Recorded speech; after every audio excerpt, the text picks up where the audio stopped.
Beet sweetened condensed milk with pumpkin, the best no-bake dessert. Here, I placed 2 pounds of peeled pumpkin, and now I'm going to let it cook until it's very soft and completely tender. My pumpkin is now fully cooked. I'm going to drain it to remove the excess water. I've drained all the cooking liquid, and now I'll place the pieces into the food processor. I add 7 ounces of sweetened condensed milk, pouring it well into the bowl so the pumpkin gets nice and sweet. I'll also add 1 teaspoon of ground cinnamon, which pairs perfectly with the pumpkin. Now I close the processor and blend everything until the pumpkin is completely pureed. I've blended the pumpkin with the condensed milk really well, and it turned into a smooth, homogeneous cream.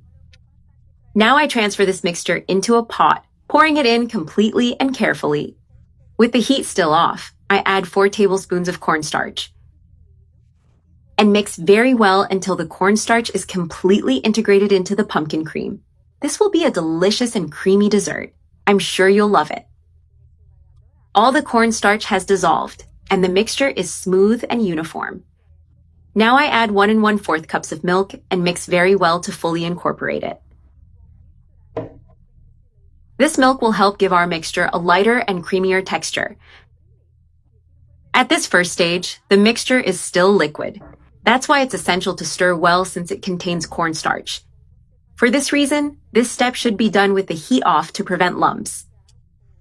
Now I turn on the heat, keep it at medium temperature, and keep stirring constantly until it's fully cooked and turns into a thick, firm cream. It's now cooked perfectly and has this thick, consistent texture. At this point, I turn off the heat and transfer the hot cream to a glass dish for serving. Look at that creaminess. This pumpkin cream turns out truly wonderful. Then I place it in the fridge for 2 hours until it's completely cold and firm.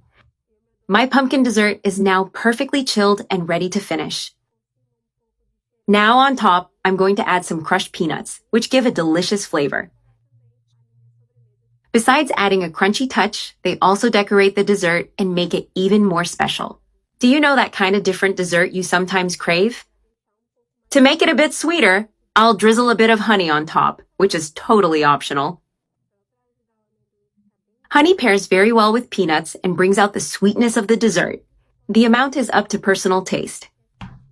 If you prefer, you can add it only to the portion you're going to serve. Now I'm going to cut a slice to show you what the texture looks like. Check out the consistency. It's creamy, firm, and very tempting. Now I just want to scoop out a good portion of this delicious dessert. Take a good look at the inside, so soft and appetizing.